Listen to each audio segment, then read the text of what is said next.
I think we all know it's mock draft season. Like that's pretty obvious. And we're going hot and heavy with this. And PFF just put out its most recent one. I like PFF. I like the Athletic. And then I think Daniel Jeremiah does some good stuff, but Brugler does a good job. PFF does a good job with their rankings and things like that. So I was kind of surprised when I saw the headline where it talks about how four quarterbacks, I think it was in the top six, three in the top six, and Christian Gonzalez to the Colts. I'm like, Christian Gonzalez to the Colts. I can't remember the last time I saw a mock draft that didn't have Anthony Richardson going to the Colts. So I thought that was a little bit unique. And so I went in and I'm going to let you guys just see this as I saw it. I want you to be able to have just the blessing of surprise that I did. QB's taken with first three picks. Colts make Christian Gonzalez first defender selected. Wow, not Will Anderson. That's kind of crazy. All right. So Carolina Panthers go Stroud. Texans go Bryce Young. All really normal from here on out. So next pick is the Arizona Cardinals. Wait, we have a trade, ladies and gentlemen. The Detroit Lions have traded number 6, 48, 81, and a first rounder next year to Arizona. I'm sorry, a 2024 first and a 2024 fourth. And Arizona sends over number 3. This is rich. And with that, we take Anthony Richardson. And here's their explanation from it. The Lions had a strong free agency period. Thank you very much. All right. And that truly enabled them to have no needs entering the 2023 NFL draft, though one could argue the interior of their defensive line still needs the most work. More on that later. Hint, hint. Pick number 18. We'll go there later. With this pick, Detroit shows they have no plans to draft this early again anytime soon. I do agree with that sentence. They make a bold move up for the most athletically gifted quarterback we've seen in a long time. Jared Goff has 2 years, blah, blah, blah, blah, blah, blah, blah, blah, blah, blah.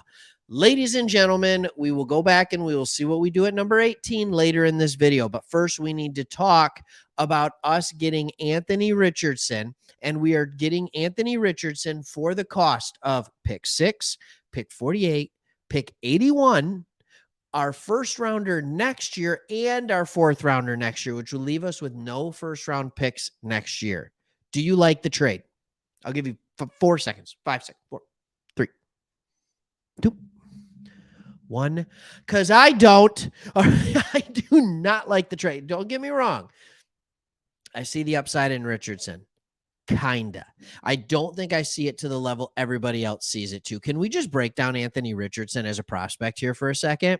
Before the NFL Combine, and let's put him specifically in with what the Detroit Lions like and what they say is important to them.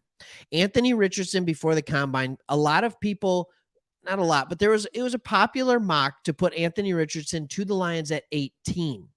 But there were many wonderings, if that was too early for Anthony Richardson. And then he goes out to the Combine and he shows out. And he has a perfect RAS score.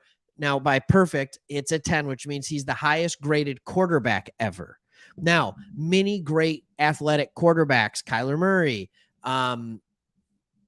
whoever you want, Lamar Jackson, didn't test.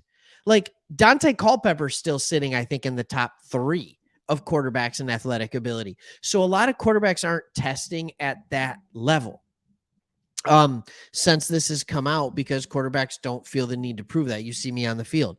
But he has a great time there, puts an amazing combine together, and then all of a sudden, he's no longer a late first round pick, maybe early second. He had started creeping up into like the top 20. And now all of a sudden, boom, he's a lock. He's a lock top 5 pick. He's going to the Colts in every mock draft. And now they have the Lions trading the farm to move up 3 spots to get Anthony Richardson. And a lot of people are talking and wondering if he's going to jump either Bryce Young or CJ Stroud. Like it's now become, instead of we have 2 quarterbacks and then Will Levis in another tier kind of all by himself, and then Anthony Richardson behind that too, we now have this tier of 3 quarterbacks, Stroud, Young, Richardson, and then Levis is off in his own. Not that far off, but it has distance. The other three have distanced themselves. And the question I have to ask is why? And as a Lions fan, do you believe the hype? Dan Campbell was at the combine doing interviews saying, man, we don't care what people can do running around in their pajamas. They care about them as a football player. And Anthony Richardson has all the physical tools. He has all the physical gifts in the world, but he hasn't done it on the football field. I don't know if the guy's thrown for over 250 yards in a game. And you can't sit here and tell me, oh, he didn't have anything at Florida. Stop it. He did have some stuff at Florida.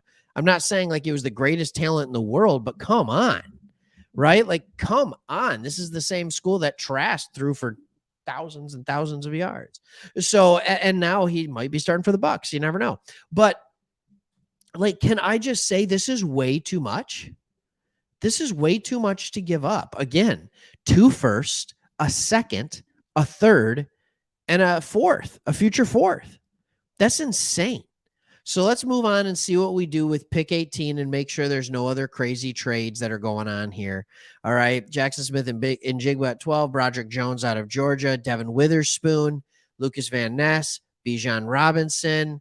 All right. There goes Joey Porter Jr. So the big 3 corners are off the board, and we have decided to go Kalijah Kancey out of Pittsburgh. And here's what their reasoning for it is. We mentioned the Lions need to add more juice in the interior.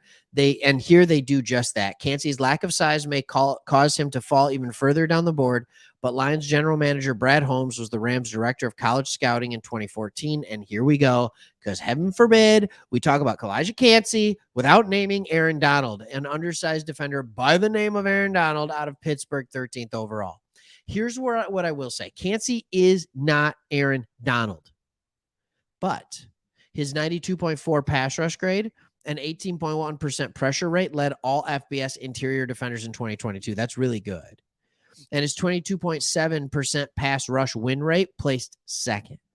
So he is a menace on the inside. There is no doubt about that. So, it is true. He is a guy who is a menace, and I'm not saying he's a bad pick. I'm just saying, can we stop calling him Aaron Donald? Like, just because he went to Pittsburgh and maybe he's close, but rarely does that happen.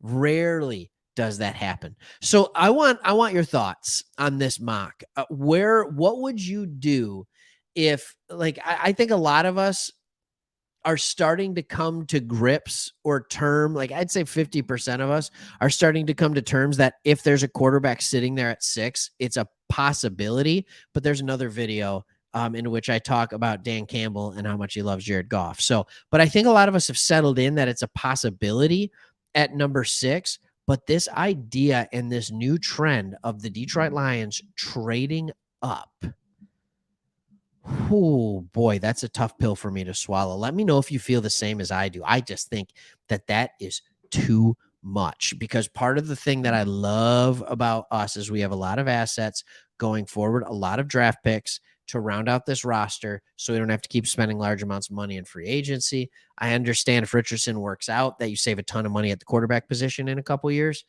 but just that's a lot of picks. I don't love it.